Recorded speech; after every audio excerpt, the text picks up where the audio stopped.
Perfect. Okay, great. So let's get started. I'm Katie. I'm the executive director of Third Space, which is an artist-run center in St. John, New Brunswick, if you're not familiar, or if you're joining from elsewhere. Recently, in a collaboration with ACAP St. John, we published a book, which was very exciting. I have a copy here, which is kind of a coincidence. It's called Shorelines, Climate Concern and Creativity. Oh, great, Ben has a copy with him too. And so it's an art and environmental publication. So I'm gonna drop a bunch of stuff here, but we have, there's a lot of great text. There's also a lot of images in here, a lot of cool artwork, photography. It's a really wonderful book. It's hardcover, which is bonus. And so what brings us here today is that we are launching the publication of this book with one of the contributors, Ben Peterson. So Shorelines is a book, and it's also an art exhibition. You can purchase the book, little plug, $28 plus tax at Juniper if you're in St. John. It's on Prince William Street. If you're not in St. John and you're interested in purchasing a copy, Ben has a piece of text in here. So if you're here to see Ben, highly recommend grabbing a copy. On thirdspacegallery.ca, you can find a little box that says Shorelines. You can click that, and you can purchase a book that way. It's $28 plus shipping. Finally, we have an exhibition happening as well, which is up at Juniper if you'd like to see it in person. If you would prefer to view online, it's also on our website, and some of the artworks are for sale. So we would love if you check that out. And we have one more virtual event taking place to launch Shorelines. It's an interview with Christiana Myers and Casey Wilcox. It's on April 8th, and it's called Trash Talk. So if you're interested, it'll be on Facebook Live. You can check out the Third Space social media pages. You'll see it there. And I can also put links to all these things in the chat once Ben gets started, so everyone can check all that out. So before I introduce Ben, just a few notes about the format of this presentation. So please make sure that you're muted during the presentation. I see most people are, just to prevent background noise. If you have a question, feel free to ask in the chat, and we can review that at during the Q&A. So after about 20 to 30-minute presentation, we'll take a 5-minute break. People can collect their thoughts, take a break, and then we will resume. Come on back to the Zoom room for a Q&A session. You can ask questions by raising your hand with the little feature down below, or you can pop your question in the chat. And without further ado, I am pleased to introduce Ben Peterson. Ben Peterson is a queer settler and an architectural historian raised right here in St. John. Ben holds a BA in architectural history and theory and law from Carleton University and an MA in art history from Concordia University. Ben works in development planning and built heritage. He is fond of speaking publicly, which is wonderful, and his writing has appeared in publications including Visual Arts News and Render, Graduate Journal of Art and Culture. I'll toss it off to you, Ben. Thank you very much, Katie, and thank you for that that fun introduction. Thank you all for being here and giving up part of your Tuesday evening to come and hang out and maybe learn something. I certainly wouldn't put that out of the question. Tonight, I think what we're going to do, as Katie said, I'm going to go through some material. We're going to link that back to what I've written for Shorelines and sort of where my head was when I wrote for Shorelines. And then once we get through some of that really neat St. John content and exploring why this is neat and new St. John content that we've never really looked at, or at least I'd never encountered before, then I think we're going to do a little break and then a Q&A, and hopefully we can get a nice conversation going. But thank you all for being here. I really appreciate seeing some familiar names in the participants list, and certainly some new folks as well. So I guess right off the bat, why are we here? Why am I talking? Firstly, maybe where is this? What are we looking at? This, as maybe some of you in the crowd know, is a part of McLaren's Beach in West St. John. And it's a beautiful beach to walk on. It goes on for miles and miles and miles, and there's lots of places to let your dog run or yourself run if that's something you like to do on the beach. But the bank and a large portion of the bank looks like this. And you know, if we look closely, what do we see? We see old wharf pilings, we see single bricks, we see chunks of concrete, asphalt, pipes, and then, although not shown in this image, oh,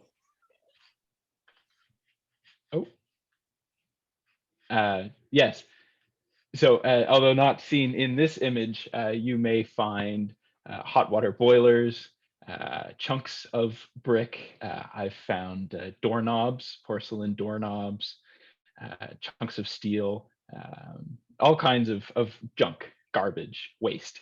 And I think that's a good entry point to sort of fuse these two ideas that maybe seem at odds together. First, we have, you know, the impetus behind shorelines. We have climate concerns, and then we have built history and heritage and architectural history generally.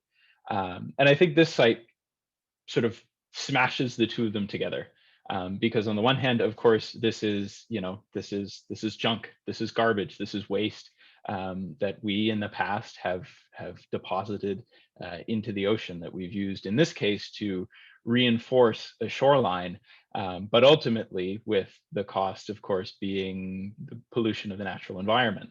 And of course, on a large scale, that's causing some pretty serious problems. And perhaps ironically, it's sort of reinforced the need for things like this, right? Reinforcement of the shoreline.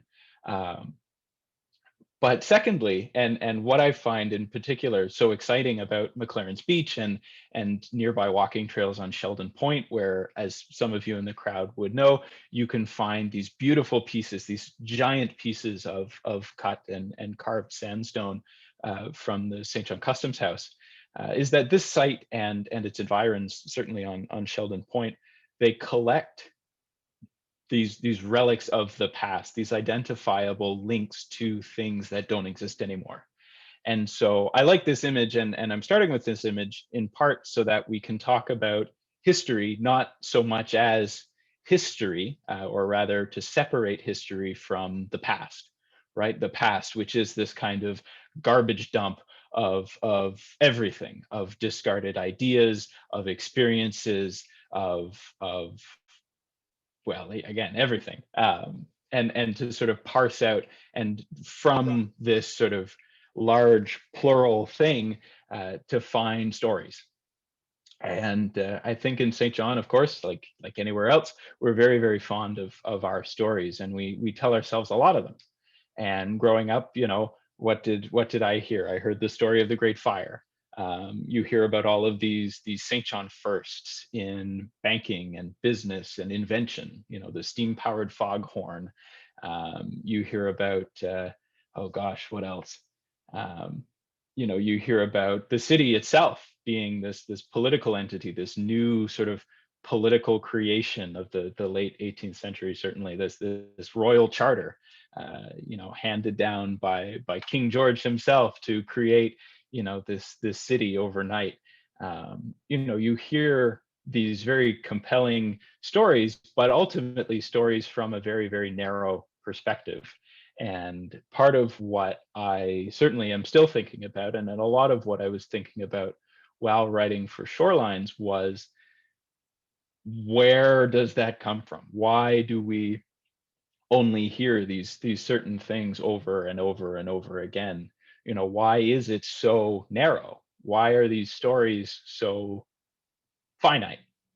Where is the diversity? Where is the accessibility to anyone else? You know, young people, people who have no connection to the city, its past, its industrial past and future. You know, why do we have a gallery, a history gallery in a museum that ends in the year 1900, ostensibly? Where does that come from, and why is it like this? I'm afraid I don't have a convenient answer, but maybe that's something we could talk a little bit about in the Q&A. But certainly, yes, starting at the dump, starting with this idea that we, you know, much like you could walking down the shore at McLaren's Beach, stop and pick something interesting out of a pile of garbage. This is one of those things. This is an interesting document that is quite dense, quite technical, but kind of interesting and useful. And this page in particular shows this really crucial moment that that espouses this visual language that I was really interested in writing for shorelines. This is a 1956 urban renewal study published by the architectural consultant or planning consultant, we'll call him, George Potvin, who's from Toronto and is hired under this kind of interesting federal funding scheme through the National Housing Act to come to St. John and to determine a path forward for St. John, determine how the city was going to spend, in part, all of this stimulus money, this really generous pot of money that after the Second World War, the federal government decided to hand out to remake Canadian cities. So this is the kind of visual language that, especially in the last, let's say, 3 or 4 or 5 years in the city, we've been bombarded with, right? This is St. John as a so-called slum, right? We have, and I'm not sure if you can see my cursor on the screen, but you have buildings that at the street level, you know, are falling down, corners blown out of brick buildings, wooden buildings with the siding falling off of them, buildings themselves falling into the ground, or where the road has risen up to consume the front of the building itself. There is this incredibly powerful rhetoric in this mid 20th century moment that I think is fascinating. It's evocative, certainly, and you know, I think a lot of these images haven't left our sort of public consciousness, right? We still talk about dilapidated housing. We still talk about substandard living conditions all the time, but that's not something new. We've been talking about this for a very long time. And in this instance, where I've looked at, you know, a couple of other documents from the same time period in the 50s, it's something with a very specific political end. It is a project to acquire funding and to use that funding for the betterment of a number of things, not exclusively housing. This is an example I'm sure everyone around the table is familiar with, or if you're not, I'm certainly happy to elaborate a bit more on after the session. But this is a very popular publication that came out a couple of years ago around Christmas time. I myself ended up getting 2 copies. I went and I bought myself a copy, and then the people in my life who knew me well said, "God, Ben would really like this." And anyway, this is The Lost City. This is a book published by the architectural historian and curator at the Beaverbrook Art Gallery, John LaRue, of the photographer Ian McEachran's photos of the city of St. John. And McEachran was around during this critical period after the war through the early 60s, working as a young person in television, I believe. And he made a point of documenting, well, exactly what you see on the cover of this book, right? That same kind of really powerful visual language is used throughout this book in conjunction with some very strong language that you see on the side there. And this is a pretty famous quote that LaRue has used a couple of times, and I certainly am just as obsessed with. In fact, I think it's almost a kind of a mantra worth repeating over and over again, but I'll read it to you. The fact remains, however, that St. John has few, if any, historical points of true architectural or aesthetic merit, and it cannot be denied that the prevailing character is one of drabness and lack of civic pride. An eyesore is still to be condemned, even though they be sites of important events in the city's history, and no excuse is necessary if a plan seeks to create new civic beauty at the expense of some sentimental association with. It's really powerful stuff. And this kind of rhetoric is the exact same thing, I argue, that these photos are doing, right? It's showing desperation. It's showing depravity. It's black and white. It's, in this case, it's showing children, stoop children, literal stoop children, perhaps truant from school, perhaps unable to be in their home with their parent. They are really, really rhetorical images, and they're everywhere. It's echoed in the popular press, although this is a bit of a precursor. This is a piece of the front page of the Moncton Transcript from August of 1945. And it says, as you can see at the top, Halifax is rotten at its core. It is more of a problem, it continues, from a town planning point of view than any other Canadian city, with the exception of St. John, New Brunswick, which, again, a wonderful mantra to keep repeating, except St. John, New Brunswick. But this is all to say that there is this energy, this desire, this opportunity to rebuild Canadian cities after the Second World War. And it's everywhere. It's in the popular press. It's in the photographs that people are out taking for their own interest. And it's in the documents that are circulating in government and places of business, and all of these facets of civil life, all of these locuses of power, where decisions are being made and money is being spent. And St. John, in fact, is quite unique in how early it adopts this rhetoric of what would later come to be called urban renewal. And that's a bit of a dog whistle of a word right there. But St. John, in fact, is one of the first cities in Canada to take full advantage of these new post-war housing, but also urban renewal monies and policies more generally. This is a photo, quite a remarkable photo, taken in the old City Hall building that still stands on the corner of Princess and Prince William Street, although this is kind of in the back. This is the St. John Town Planning Commission. This is the city's planning office in the 1940s. On the left, you have Peter Gauguin, who worked for the city of St. John for a very, very long time. I believe somewhere upwards of like 35 or 40 years. But this is Peter Gauguin as a young man in the 1940s, working as a draftsperson for the Planning Commission. In the center, we have quite a fascinating character from Canadian architectural history. This is Jean Walbridge. Jean Walbridge is an architect, or was an architect, I should say. She's since passed. But this, again, is Jean Walbridge at the beginning of her career in the 40s, fresh out of school and freshly returned from a tour of Europe. Jean Walbridge would go on to, with her partner, both in business and in life, Mary Imrie, found the first female architectural partnership in Canada.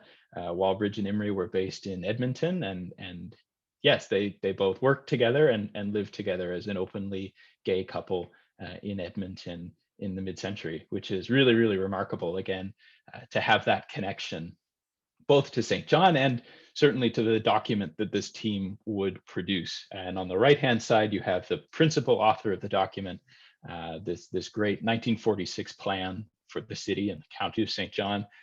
This is John Campbell Merritt on the right-hand side. Merritt is an architect born and raised in Montreal's Golden Square Mile, who attends McGill University and then goes on his own finishing tour of Europe, where he studies briefly with prominent architects in England and Germany.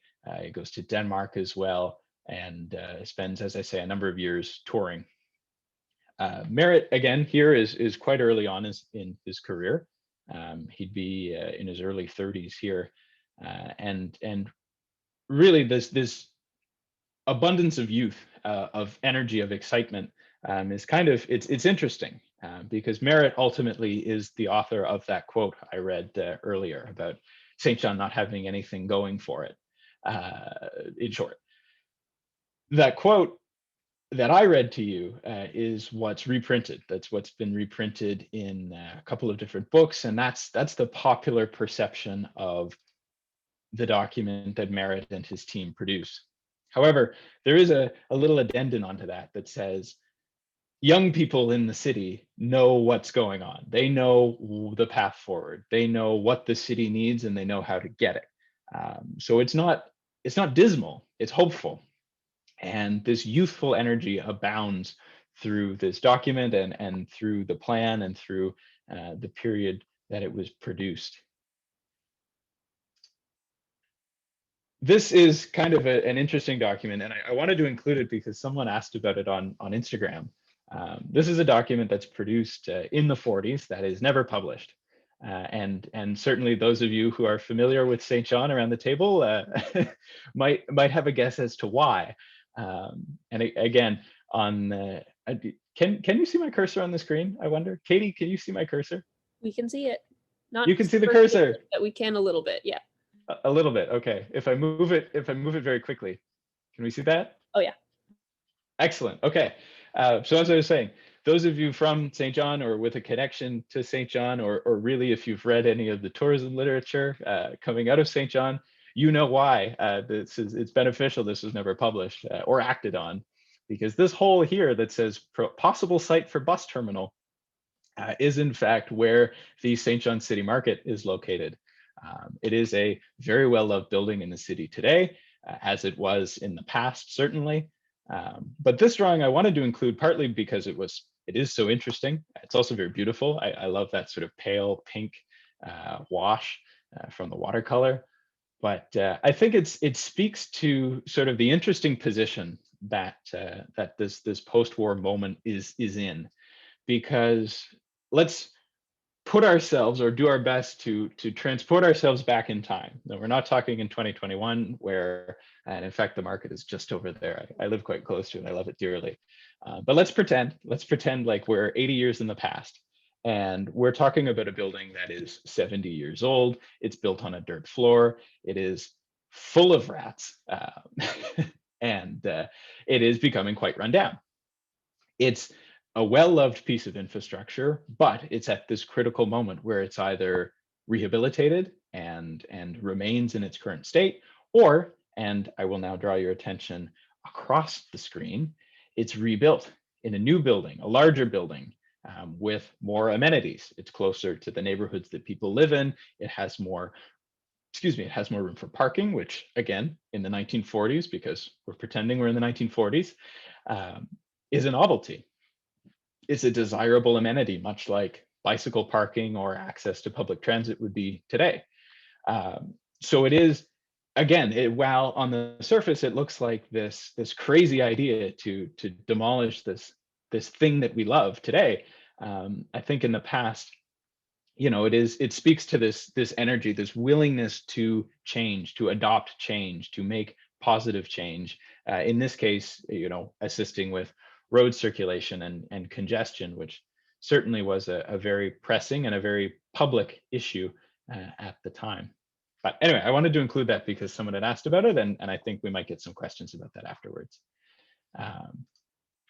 So this is the document that is ultimately produced. This is the plan for the city and county of St. John from 1946. And this is a really, really interesting summary of a whole bunch of interesting and energetic things that are going on in the city at the time. One of them certainly is a youthful energy that the authors talk about, but much more tangibly is this solution to, or this partial solution to, problems of housing like we saw in the beginning. This is a government study that's done based off of some census data from 1941, and it really it paints a pretty bleak picture. First, it talks about the condition of housing, and go figure, this certainly talks about housing in the same way as the later document from the 50s. They talk about tenements, overcrowded tenements without running water, without private sleeping quarters for adults and children. They talk about people piled on top of each other because here there just isn't enough available land to build on. Or that was their reasoning at the time. This document also points out kind of an interesting comparison that I'd like to just draw our attention to maybe differentiate between St. John and other cities in the Maritimes that certainly looked a lot like St. John and still look a lot like St. John, like St. John's, Newfoundland, or in this example, Halifax. So to key in on this issue of housing, of overcrowding, of substandard housing, of these so-called slums, in St. John in 1941, only 22% of people owned the home that they lived in, which, without a reference point, or for those of us around the table that are not homeowners, might not seem that off. In Halifax, at the same time, in a comparable city of certainly a comparable size, especially in the 40s, almost 50% more people owned their home. 36% of people owned their own home. And perhaps most strikingly, and this speaks to the density of St. John that I think has sort of persisted in some ways, only 12.5% of all dwellings in the city were detached houses. So that means that, what are we, 87.5% of all dwellings in the city, of everywhere that everybody lived, was a flat or an apartment or duplex or some kind of combination dwelling where people were living in close quarters, people were living very efficiently, certainly, and that compares to about almost half all houses in Halifax were detached, so 44%. So certainly St. John during this period has a problem, right? It has a problem where people are living perhaps precariously in dwellings that either they rent or that they're paying a sort of a mortgage they can't afford on. So there is a need, and the 1946 plan hones in on that need and says that projects like Rockwood Court, which you can see at the center, which are quite remarkable, are the solution to this issue. So this is an aerial photo taken in the 1960s, and it shows a couple of phases of Rockwood Court. But we're going to talk about this corner right here. You can see, just to orient ourselves, this is Lily Lake at Rockwood Park. This is the pavilion. This is Marsh Creek, of course. There's a rail yard and a roundhouse here. And this is Rosse Avenue with a Macavity foundry on the right-hand side. Rockwood Court is a project of the St. John Housing Commission, which is a group of concerned citizens that, empowered by provincial legislation, come together first in the mid-1930s to tackle this question of precarious housing, of precarious rental housing. They really get underway in 1941, and they host kind of a landlord's tribunal where delinquent landlords are brought before the commission and admonished publicly, and that is how they chose to make change. And the commission quickly uncovers that this problem really can be addressed by social housing, by subsidized rental accommodations provided by the municipality, by the public, by the government, by the civic government. And so they begin this project, which you can see here in the photo. This is the groundwork at the beginning of the Rockwood Court project, and you can see the St. John General Hospital in the distance. Rockwood Court is begun in December of 1942, and it is really a remarkable development. And this is this nugget we were talking about in the beginning, this really interesting thing that's never been talked about in my experience. Rockwood Court is built during the middle, or rather perhaps the darkest days of the Second World War, in full with wartime price controls and controls on labor and materials in full swing.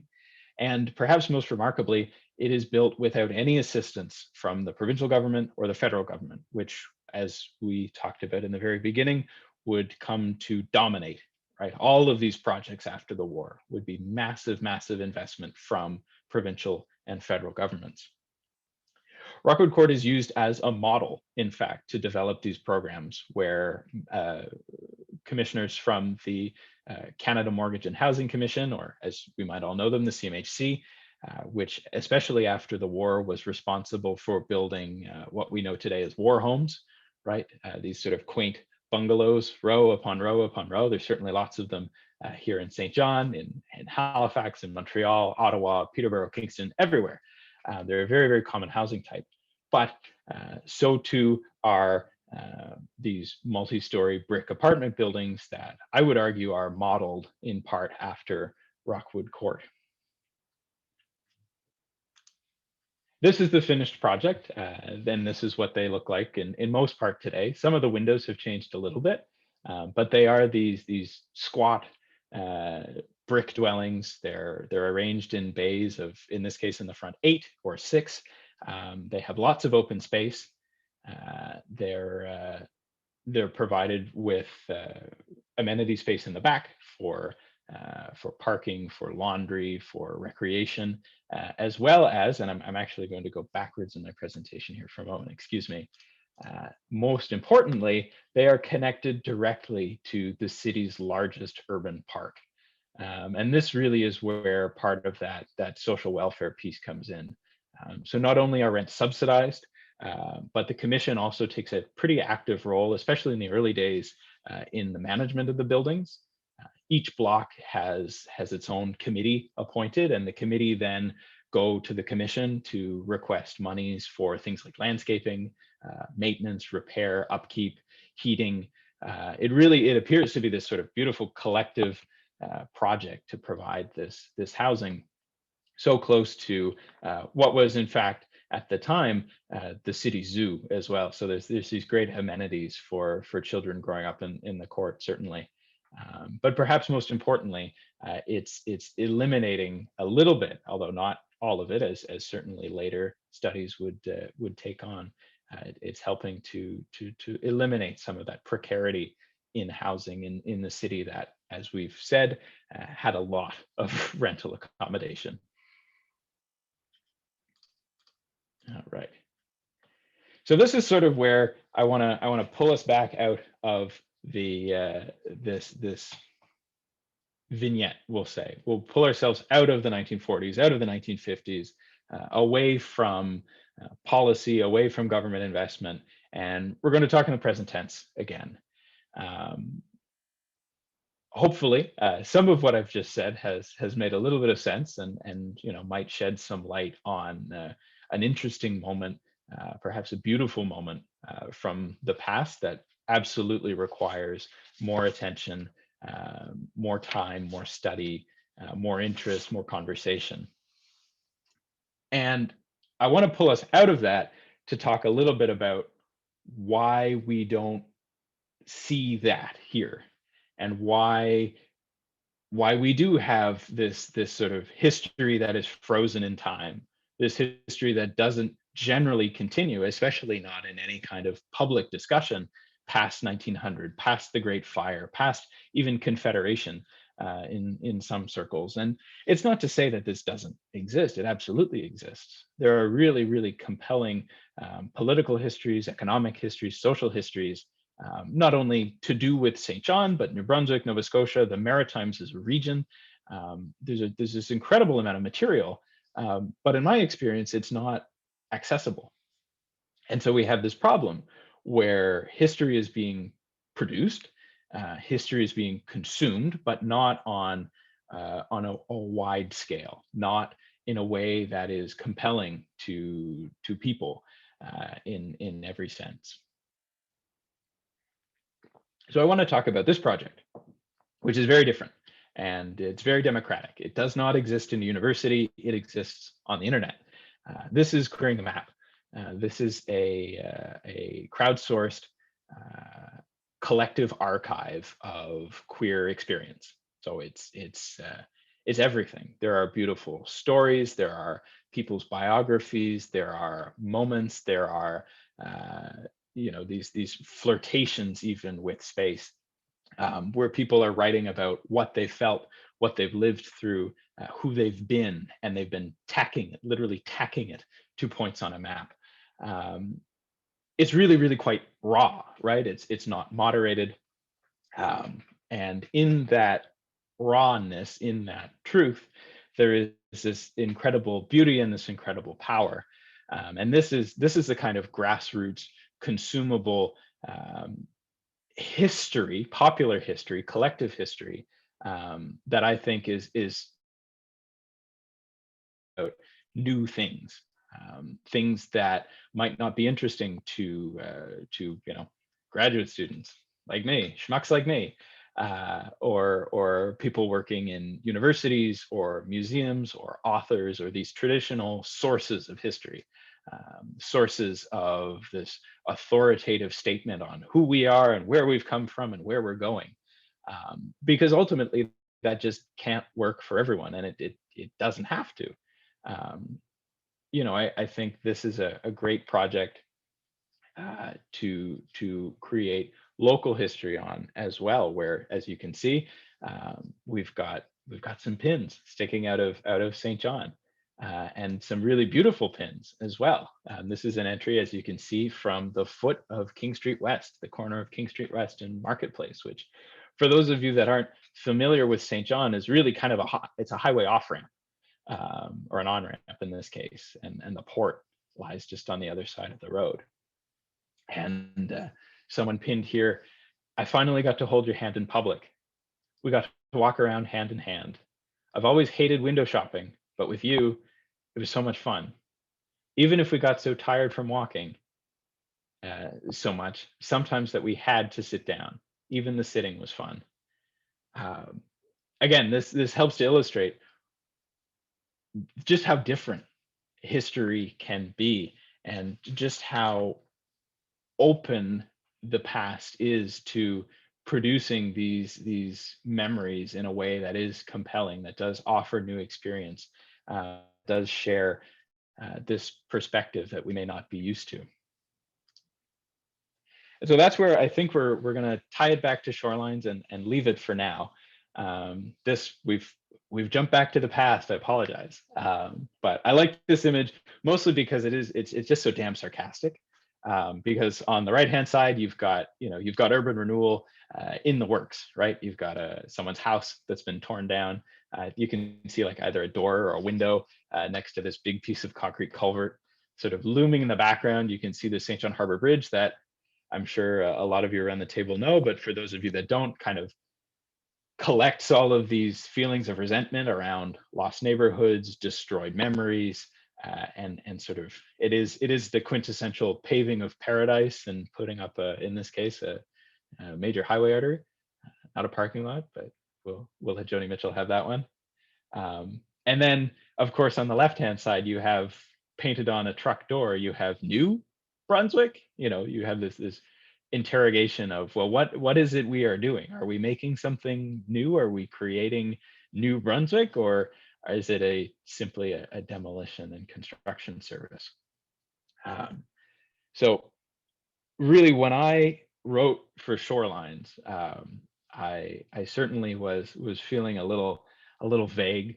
I think when I was writing, I was trying to think a lot about where it is our stories come from, and how can we past this need for almost external validation, where we need to see something in a book, we need to see something in a museum, we need to see something produced in an institution that simply doesn't have the ability or the capacity to produce it, and certainly not at the speed at which we need it. And so that's where this going to, as I mentioned in the piece, going to used bookstores, looking in newspapers, looking in archives, looking in, we could even expand that and say, listening to your grandparents or your parents or your friends or yourselves talk, and picking out what people are interested in, what glimmers, what's exciting, and then making your own history and making it about you and what you're interested in, and really taking the power that's owed to you. There's a nice note to end on. Thank you very much for listening. I'm sorry there's no fireworks at the end, Katie, but No, yes, that's sort of what's bouncing around in my head right now. And I'll turn it back over to Katie. great. Thank you, Ben. That was very interesting. Loved the images. I thought I would just pull up. This is Ben's contribution to Shorelines. I have it right here in my hands. Just a reminder to people that you can purchase this book.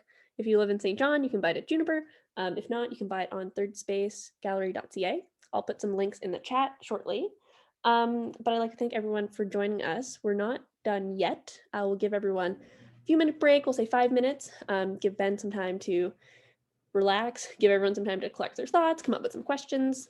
Feel free to pop them in the chat, or when we come back after a few minutes, you can raise your hand in the little feature below, or you can unmute yourself and ask your question, and we'll stick around for another 20 minutes or so to dig in. So thank you, everybody, and hope to see you in a few minutes.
Hello, everybody. Welcome back. We'll just wait for Ben to hop back on, but just to let people know, you're welcome to put questions in the chat. I see, I'm going to read out a comment that was just left. It says, as a relative newcomer to St. John, great presentation. I think it would be a good one to share with all of our candidates in the upcoming municipal elections. So that's great. Thank you for that. I can get the question period started if people are okay with that. I'm curious, Ben, if you have any more resources like books and artwork that people can check out if they want to learn more about the things that you've studied, the things that you've spoken about today. Thank you, Katie. That's a great question, and a great opportunity to just start maybe peppering the crowd with things I've been reading and thinking about lately. Certainly for maybe we'll start with like the most dense, and we'll work our way towards things that are more popular with a bigger audience. But something that I found really affirming, we'll say affirming, when I was reading for this work, and some of what ended up turning into a thesis, was Kirk Neergarth has a book about painters in St. John, specifically St. John, in the 1930s and the 1940s. And I think, and I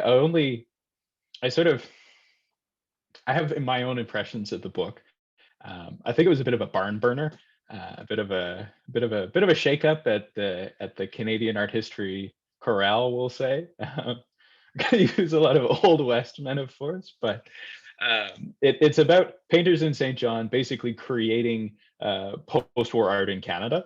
And it's very articulate, and it talks about the creation of almost like a lobby group for artists, with painters like Miller Britton and Jack Humphrey, Peggy McLeod, and then later sort of iterations of Fred Ross and Lucy Jarvis, and all of these painters in New Brunswick, and a lot of them based out of St. John, really setting an agenda for certainly a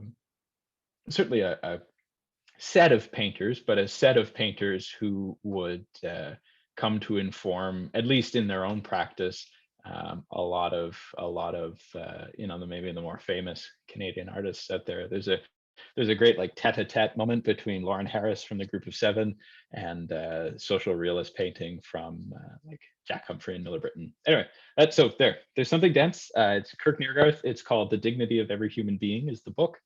In terms of other things, I just read Johnny Appleseed, which won Canada Reads, and it's a novel. Yeah, I'm not a student of English enough to call it a novella. So it's a novel, but it's Indigenous and queer and disruptive. And there's a great book that I draw a lot of parallels to. It's on my desk. It's called Rough Paradise. It's by an artist and an author, Alec Butler. It talks about, it's a novel. It's a fictionalized account of some of his experience growing up intersex and Indigenous in Cape Breton. Really fantastic book. Again, that's Rough Paradise by Alec Butler. It's published by Quattro Books.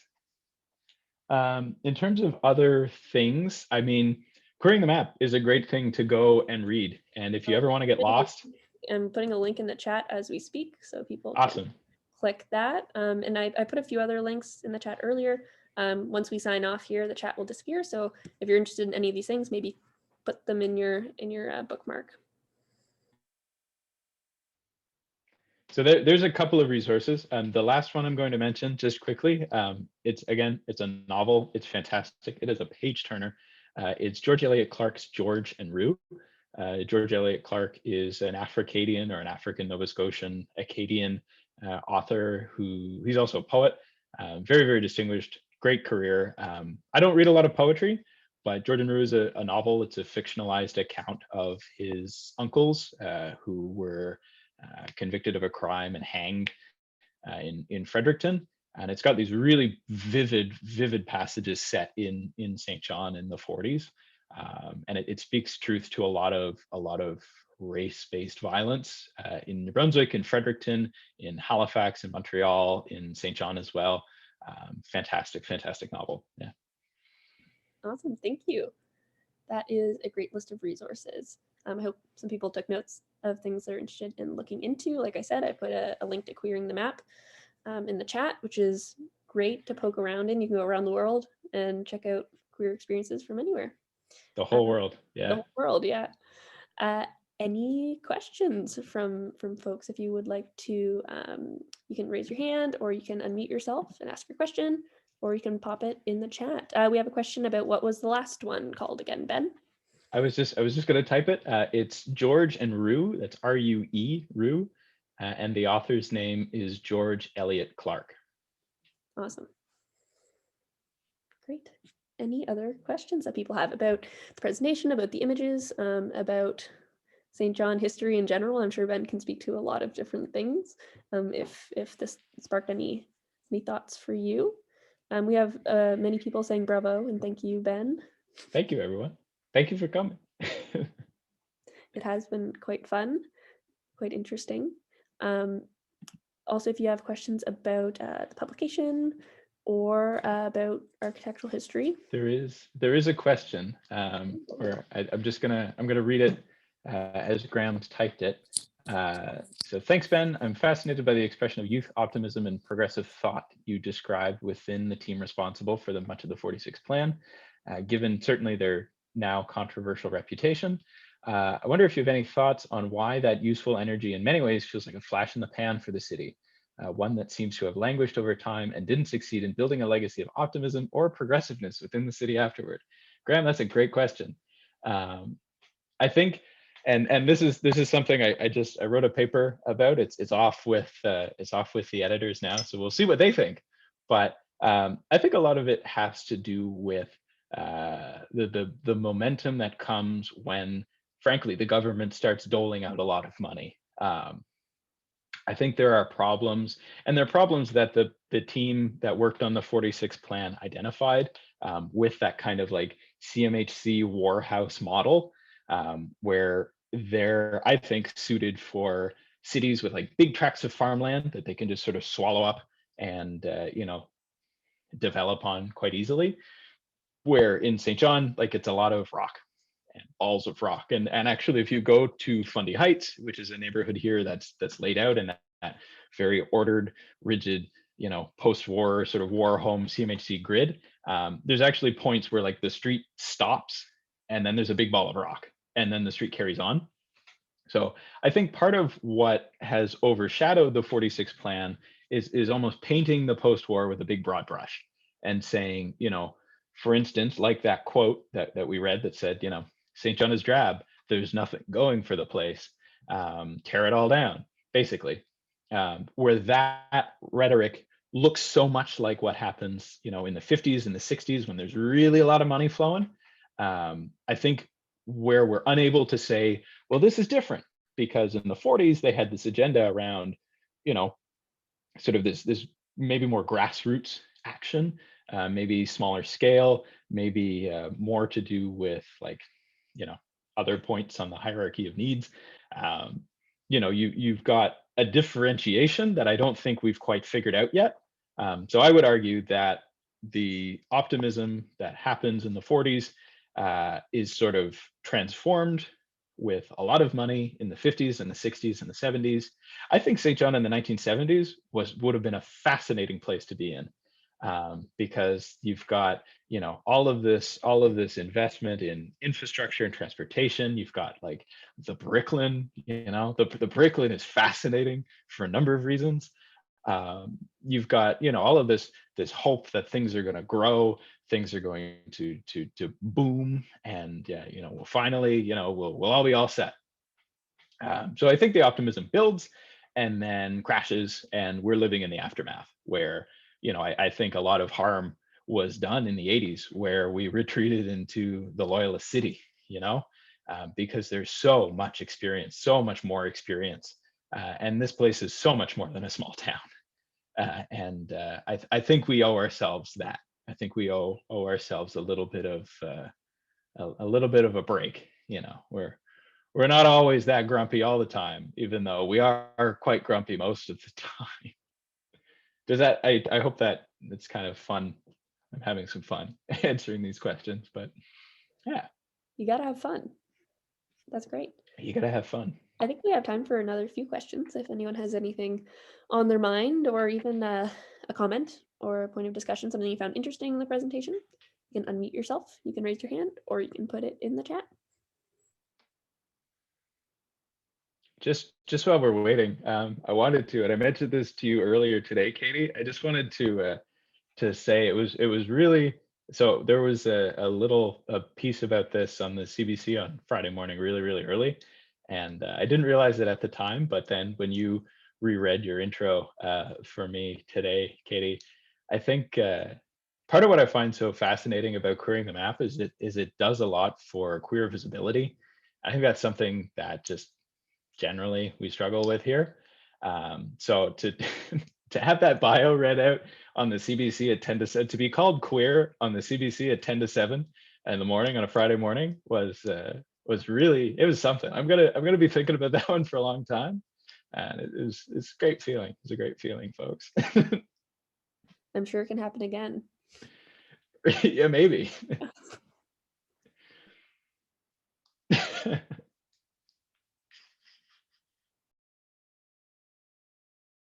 Okay, we have comment from Claire and or Dan. Very interesting.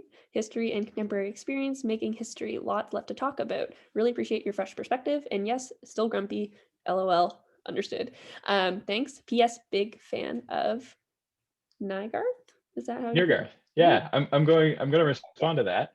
Perfect. And maybe just for your benefit, Claire and Dan, thank you for the comment. Yeah, I would love to meet Kirk Nirgarth. Though a few of my colleagues from Concordia are in the audience. Thank you for coming. One of our other colleagues, Stephanie, spoke very highly. I think she had a prof, Nirgarth, as a prof at the University of Alberta. Apparently he's great. But I in 2019, I was talking to Brian Foss, who's like a Canadian art historian. He's at Carleton University. He was at Concordia for a very long time. He's written about Miller Britain, but he's also written a lot about the Group of Seven. I I asked because I was reading Nirgarth at the time. I asked Brian Foss like what he thought. Like, wow, this transformational book in Canadian art history. And he was totally dismissive of it. He was like, this thing is like the grumpiest thing, and he exaggerates, and like, I think you're protesting too much. I think you're being disruptive, or you're being disrupted, I should say, and you don't like that. But, yeah, a little art history, a little art history drama for you. We have another question. Hey, Nate. Yeah, as a dude who makes an income off of eras past, do you feel that St. John's progress is hindered by past eras and reliance on them, brackets, tourism? That is a great question. And I think we could do a much better job of differentiating, like, basically the stories that we tell ourselves and the places that we go to draw on some kind of identity, some kind of continuity, some reason why we all live here. I think we could do a much better job of differentiating like that substantial sort of history pot from like the fibs we tell tourists when they come here. And you know, the fibs are great. The fibs are great. Again, the market is right there. The Loyalist house is right there. I'm telling people where I live. I shouldn't be doing that. But you know, we're allowed to do tourism, and we're allowed to, you know, put these stories out there, and people are allowed to come and pay money to live them. You know, certainly to go to the Fort Latour recreation on Harbor Passage will be very interesting when people are able to do that again. But I think we could do a much better job of saying, you know, okay, this is, you know, like our narrow consumable view of St. John and the story that we can tell, and then this is the space over here, separate. This is where we allow for, you know, critical discourse that also like doesn't involve people's livelihoods.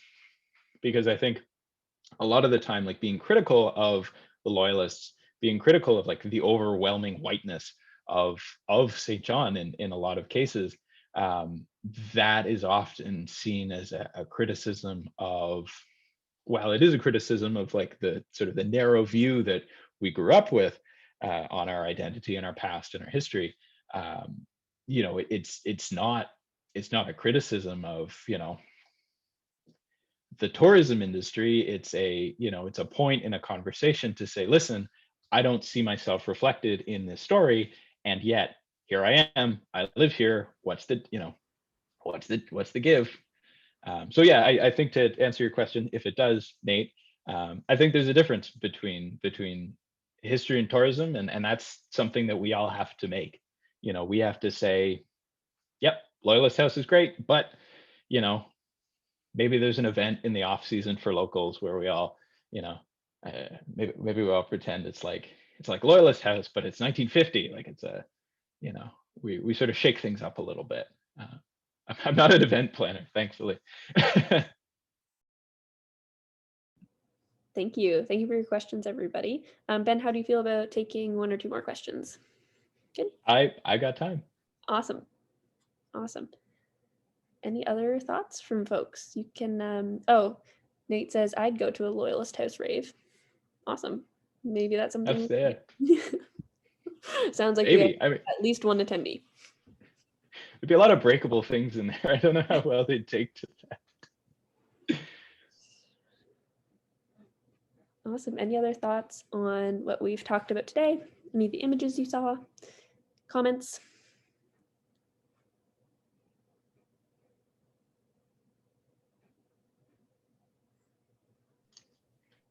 We have a question there. Parts of it. I've read parts of Brian Foss's master's thesis. That's Miller Britton, and is that the pre-war paintings or the post-war paintings? I don't recall. I apologize, Dan and Claire.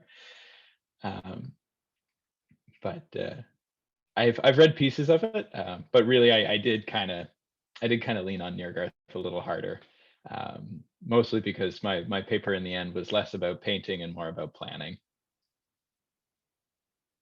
Okay, I should read that. I should absolutely read that.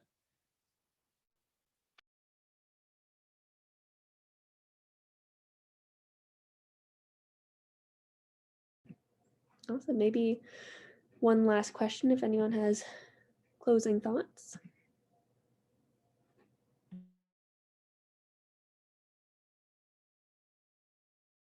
Or Ben, if you have anything that is coming to mind that you wish you'd dug into a little bit more that you didn't get a chance to, this is also good. Well, I feel bad ending on the note that I haven't done my homework. I promise I've read other things. Yeah, you need to come up with something else to end on. I don't mean to speak out of turn, but no, I think the questions have been great. I think, you know, I know a lot of people in the room, although I don't know all of you, and I think you know, that energy, that willingness to change, to adapt, to think of new things, like that abounds in this room. I think that's part. Sorry, I'm reading the chat at the same time. I think. Yeah, I think that's why I didn't finish it. But again, I don't want to participate in the art history, in the Canadian art history drama. I much prefer John LaRue's master's thesis about Fred Ross and the murals. I think there's some interesting sort of social realist parts of that just aren't in Foss's stuff. But yes, I think there is a desire for change, and certainly that maybe why don't we tie it back to shorelines, right? There is this looming inevitability of change with global warming, with climate change, and I think part of being adaptive, part of responding to climate change is not just building seawalls. You know, it's not building sort of these metaphorical seawalls around, you know, our very narrow view of ourselves. Adapting means being flexible, and adapting means finding the impetus for doing something progressive, doing something inclusive, doing something different, making change in the past, because ultimately what we see as history is very narrow. and it is very finite, where the past simply is not. You could dredge up anything you want. If you have evidence, then there's a case to be made for it. And I think living in St. John, there are tremendous opportunities through artistic practice, through conversation with friends, family, partners, coworkers. There are opportunities to incorporate that adaptation, that flexibility, that growth ultimately into our everyday lives. There's some synthesis for you. Yeah. Awesome. Thank you, Ben, and thank you everyone for coming. Really appreciate Thank you for coming. the great turnout. This has been wonderful. One last plug for the book that Ben is in. If you'd like to learn more about what we've talked about today, this is Shorelines, Climate Concern and Creativity, published by Third Space Gallery and ACAP St. John. It is hardcover, 108 pages, full color illustrations. There's artwork in here, there's writing, there's pretty much anything you can imagine. Also from ACAP, we got some statistics about climate change in our region, which is really fascinating, especially paired with artwork. You can pick up a copy at Juniper in St. John or at thirdspacegallery.ca. I'm also going to pop my email in the chat right now. It's the Third Space email. You can just email me with like questions, or if you just want a book, you can say, I want a book, and we can do that for you. And we have an exhibition on view of the artwork from the book, including this painting by Jack Bishop. It's up at Juniper until April 16th, and it's also on our website. Finally, the next and final virtual presentation for the launch of Shorelines is on Facebook Live on April 8th with Christiana Myers and Casey Wilcox. So there's a link to that as well in the chat. If you scroll up a bit, there's a link to the exhibition, to the where to purchase the book, and also to the event. And I'll just copy that for anyone who's new to the call so you can see it. This is wonderful. Really appreciate everyone coming out tonight, coming out tonight or opening your laptops tonight. Any final words, Ben, before we sign off? No, I think I've said my piece. Again, thank you everyone for coming. This has been great. And like I said, I know lots of you. I don't know all of you, and that's a really great feeling. It's a really great feeling. Thanks for coming, everyone. It is a great room of people. So thank you, everybody. I'm going to sign off now. I'm going to end the meeting. If any of these links interest you, now is the time to copy paste or to get the Third Space email. All the information is on thirdspacegallery.ca, just in case. And thanks for coming, and we'll see you next time. Bye, everyone.